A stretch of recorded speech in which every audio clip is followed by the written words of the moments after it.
Hello, good morning, good afternoon, and good evening wherever you are.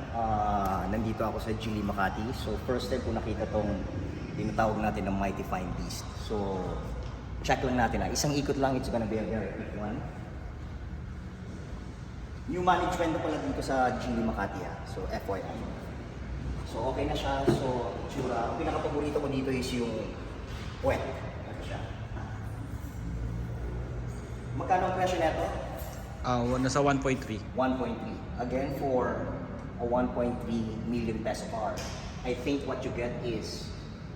Paano ba ito buksan pa? Dito here, sir. First timer. Kung meron sino ba yan? Si Kung Fu Panda. So meron din akong Geoffrey test. So pwede kang maglagay dito ng siguro 2 tao sa size ko. Yan o. So same pa rin. Naka-power tailgate, pinaka-importante sa lahat para chill ka lang together with your family. Same thing, pag long press, kung anong ginagawa natin dun sa dating Coolray namin. So, yan, 1.3. Ang gulong, 18 inches pa rin siya. So, 4 na tambucho, pwede ka pa rin mag-barbecue dyan. So, legit yan guys legit, hindi to drawing. Okay.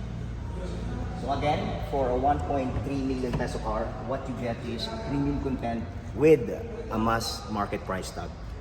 The stuff that you get here is usually nakikita mo sa mga high-end vehicles like Volvo, Mercedes-Benz, BMW, which nandito na lahat.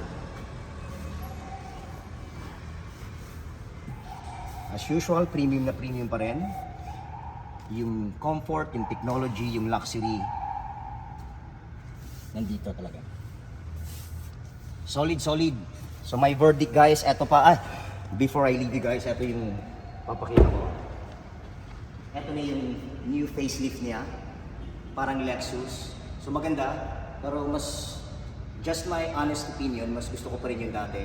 Pero syempre, appreciate, don't compare. So, kudos to Geely for doing their homework. And ano pang hinihintay nyo guys, take advantage because this car is definitely a game changer. Dahil dito, sa Coolray, naglabasan lahat, nag-step up ang competition. But anyway, stay safe, stay driven, and enjoy the ride.